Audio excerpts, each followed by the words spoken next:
Iran feels as though it has the upper hand because it has the political will and the resources to draw this war out.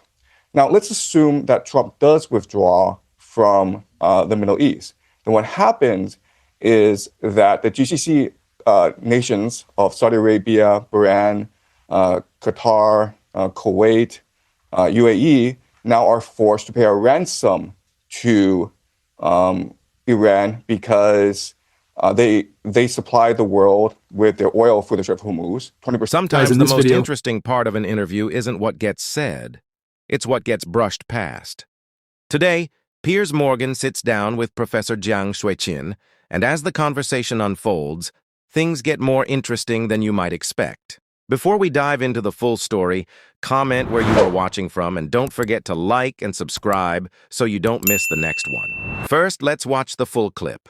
Then I'll share my thoughts at the end. Let's get into it. Professor Jiang is a game theorist, best known for his popular Predictive History YouTube channel, where he applies his systems of analysis to the past in order to predict the future.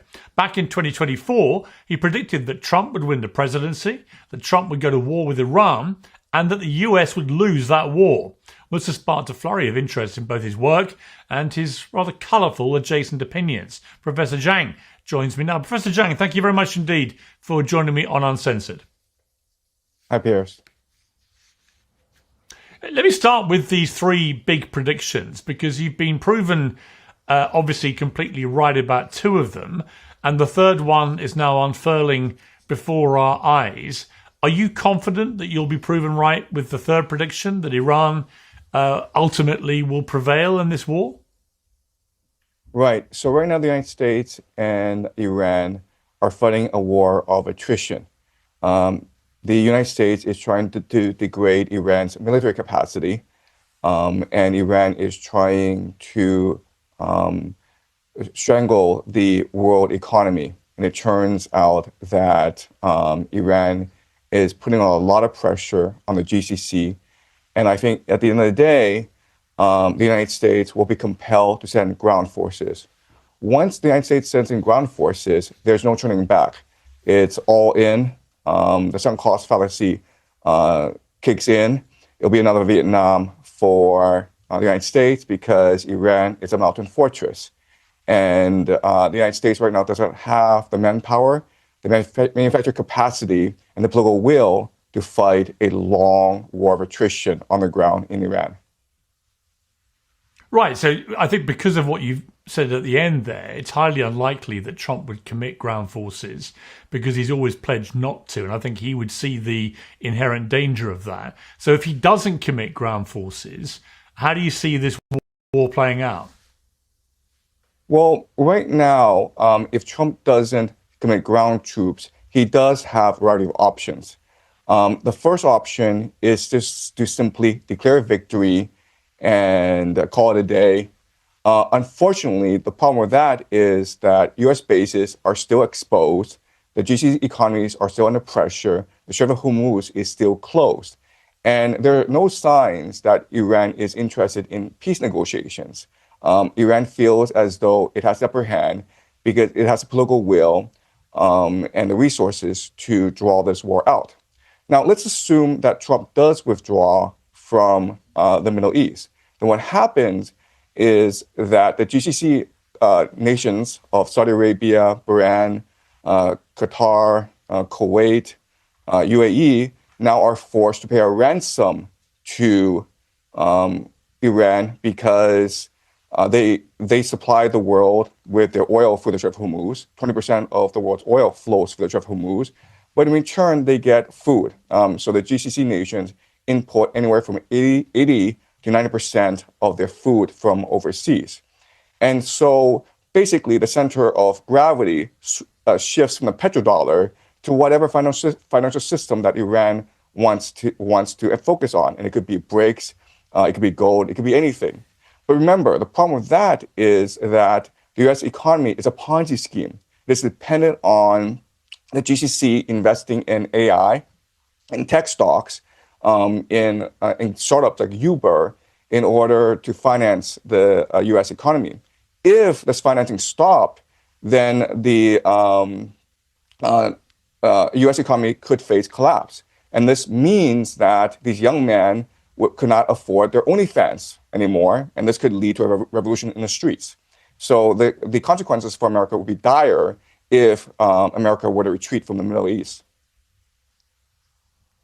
I mean, it seems that the key part of all this sort of economic strangulation, if you like, by Iran is the Strait of Hormuz. We've already seen in the last few hours today that the successor to Ayatollah Khomeini, his son, has come out. Apparently, we haven't seen him or heard from him directly, but there's a statement in which he talks about keeping the Strait of Hormuz closed indefinitely. If that was to happen, what would be the consequences for the global economy, and how soon would we see those consequences?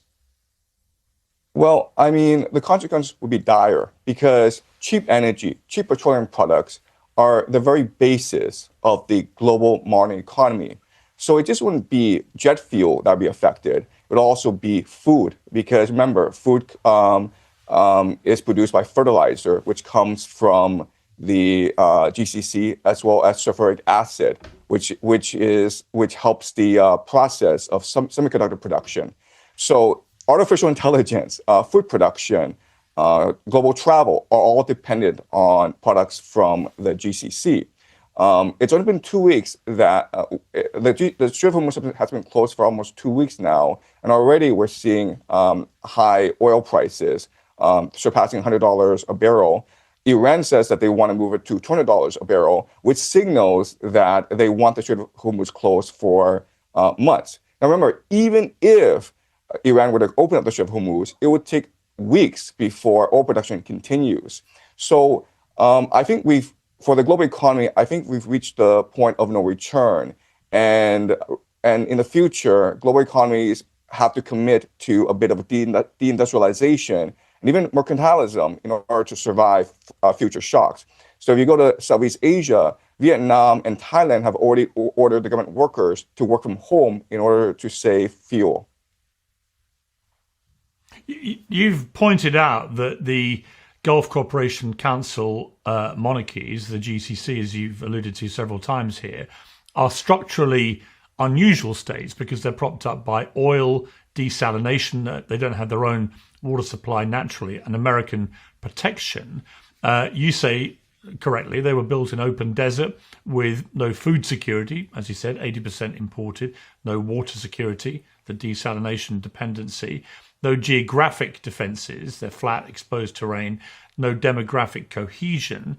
In places like Dubai, for example, 90% of the population are expats, and no independent security architecture reliant on the US, who have bases, obviously, in many of the states there.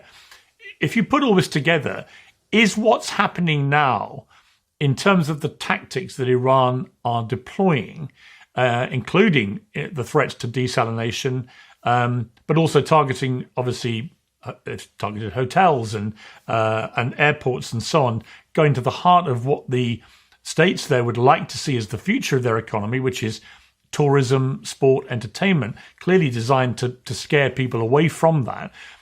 Is this now representing an existential threat, do you think, to the business model of the GCC states going forward? Right. So the most vulnerable city and often the most glamorous city in the GCC is Dubai. And for many years, Dubai has been very successful in cultivating an image as the new city of London, as the new Hong Kong of the Middle East. And thousands of these millionaires flock to Dubai for the glamorous lifestyle as well as the tax-free aspect of the city. But the reality is that this was all premised on global peace, on Pax Americana, on the capacity of America to project power all around the world and provide security guarantees to the GCC. Now this aura of inevitability and invincibility of American empire has been shattered. And once an illusion is shattered, there's actually no coming back from this. And that's what people don't really appreciate about this war. This war is not just directed at Israel. This war is not directed just at the GCC and the illusion of American empire. This war is directed at American empire itself. And what people don't appreciate is the eschatological aspects of this war, in that Iran sees it sees a moral duty, a moral imperative from God to destroy the great Satan, which is the American empire. And the base of the American empire, of course, is the global economy. Right. At the heart and the head of the American economy is the President of the United States. You've argued that Trump is not the most powerful person in America, and you've inferred that actually the real power base is Israel. Explain that. Right. So I actually don't say the real power base is Israel. What I say is that the real power base are a collection of secret societies that have an eschatological view of this war. And these secret societies include the Freemasons, which are now called the Rosicrucians and the Knights Templars. They include Jewish organizations called the Sephardim Frankists, who are embedded in religious movements called Shabbat Lubavitch. And then you have the Jesuits. You have a collection of secret societies. And they believe that a war in the Middle East would start a process that would culminate in the end times and the return of Jesus, the arrival of the Jewish Messiah, the building of a one world government. They have different eschatologies, but a lot of their time frames do align. So where they converge is that there has to be a war in the Middle East to kick things off. This war in the Middle East will lead to the defeat of the American empire. And this will lead to the culmination of the Greater Israel Project, where Israel is able to control the Middle East from the Nile to the Euphrates. Once the Greater Israel Project is in place, it will transform into the Pax Judaica, which is an AI surveillance state. This will eventually lead to the war of Gog and Magog, the destruction of the Al-Aqsa Mosque and the building of the Third Temple, the return of the Jewish diaspora to Jerusalem, and the arrival of the Jewish Messiah or the Antichrist. So they have the scripted out. And unfortunately, a lot of world events are conforming to this script. Right. I mean, a lot of people say a lot of what you've just said is a load of fantastical baloney and driven by anti-Semitic tropes. What do you say to that? Look, I completely sympathize with this argument. 5 years ago, I would have said the same thing about this sort of argument and thinking. So what I do is predictive modeling, okay? Meaning that I'm going to throw some theories out there. And then based on these theories, I'm going to extrapolate into the future and see what the predictions are. If these predictions are correct, then my theories ought to have some legitimacy. Now, when I teach, I don't engage in historical analysis. I engage in speculative analysis. And so in 2024, 2 years ago, I did say that this war in Iran would happen, and I provided a lot of my analysis. And a part of my analysis that's very important is the eschatological analysis, meaning that Christian Zionists control the United States. There's a preacher called John Hagee who runs an organization called Christians United for Israel, which has about 7 million members. Christian Zionists are heavily embedded in the national security apparatus and in the Pentagon. There's reporting that U.S. commanders have told their troops that this is a war to bring back Jesus and to be not afraid. So that's my argument. Like, I don't want to believe this, but because this war in Iran is happening, I'm forced to conclude that some of my speculative analysis has validity. Otherwise, I think to be honest, I think the word speculation doesn't quite do it justice. I mean, look, there's no doubt your predictions so far have been proven to be uncannily accurate in relation to Trump winning and then going to war with Iran. But I think the idea that this is all part of a plot to bring back Jesus Christ, look, there might be some people out there that carry such a phrase. I think it's highly unlikely, unless any evidence emerges to the contrary, that they are current commanders in the United States military.